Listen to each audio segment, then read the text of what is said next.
Abortion explosion is more than just a phrase. By the year 2015, America will have a minority majority. First of all, that ain't right. It'll be by 2044. Currently, minorities, I don't know who wrote that. Okay. Currently, minorities make up 38% of the U.S. population with a combined buying power of $3.4 trillion, and 78% of us care about our cultural identity. All of this according to the latest Nielsen report card called The Making of a Multicultural Super Consumer. Nielsen's Cheryl Pearson McNeil. Cheryl got so many titles and it's so long. It's like a double-sided card. We skipped all that. We just said Nielsen, Big Baller Shot Caller, Cheryl Pearson McNeil. Right. So, what is a super consumer? So a super consumer is representative of 10% of households who are really literally driving 30% of all sales, 40% of growth, and 50% of profit for a given category. And so there are certain categories. That's a lot of money right there. Right. And so when you take a look at over close to 140 categories, 150 categories, most of them are driven by multicultural consumers. And so multicultural consumers are African Americans, Asian Americans, and Hispanic Latinos. African Americans actually have categories such as bottled water, where we highly over-index, greeting cards, ethnic hair care. Greeting cards. Yes. Yes. So those are some of the categories where African Americans tend to be super consumers. No, don't run over the hair care products. We heard that one. We spend money. Look, if there's one business in a black. Can we go into business? I think we can. Definitely. Ethnic hair. It's a combo here. But if there's one business that is recession-proof, that's it. It's ethnic hair care. Precisely. There you go. Sisters will get their hair done, bad economy or not. That's gonna happen. That's gonna happen. This is true. Now, but here's a question that I'm interested in. I would love our panel joining on this.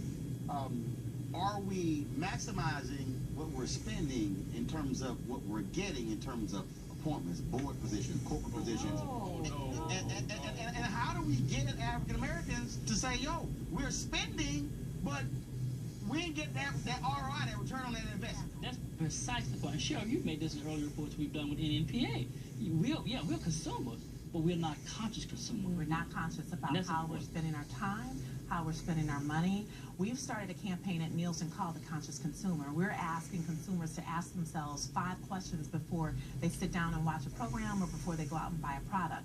Number 1, can I get this product or service in my neighborhood? Number 2, does the company that I'm about to do business with or spend time with hire people who look like me? Right.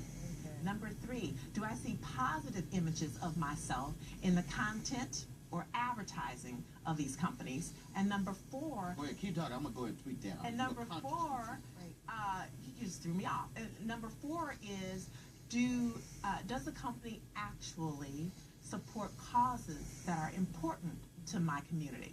And the 5th question should be, if any of those first 4 questions had a no, are you still going to spend your time or your money with that company? So that takes a concerted effort on our part.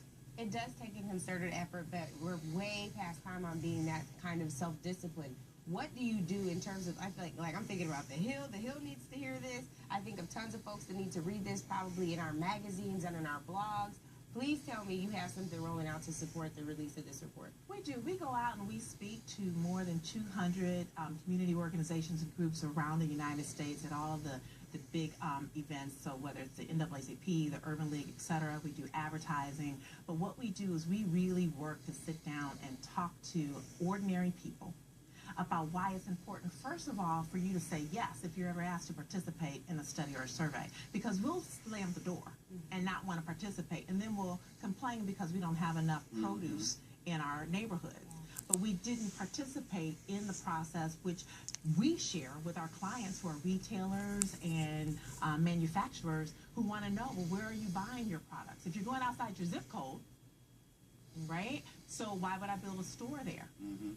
But you need to explain why you have to go outside of your zip code and participate in the study. There's so many fascinating aspects of what you're talking about, and it relates back to what we were talking about in the last segment on the political side about how African Americans throughout our history largely have been self-empowered. We have not really relied on a lot of others to build and invest and create wealth.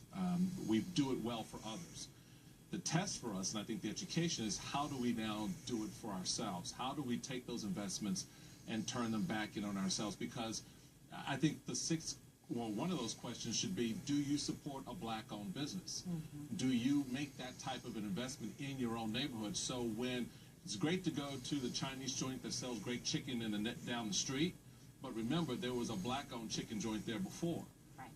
And so the reality for us, I think, is part of this education and this consumerism, becoming a super consumer, is understanding the value of the proposition to us as a community, not just to the entire country. Absolutely. You have to take responsibility. We do know that households that are African American making more than $50,000 a year are more likely to seek out diverse businesses than those who don't make as much. So we do ask those questions, and we do try to make sure that individuals understand you can't just go about doing business as usual. We have to have some onus and the responsibility of what we're buying and what we're looking at, and how we're spending, those dollars and where.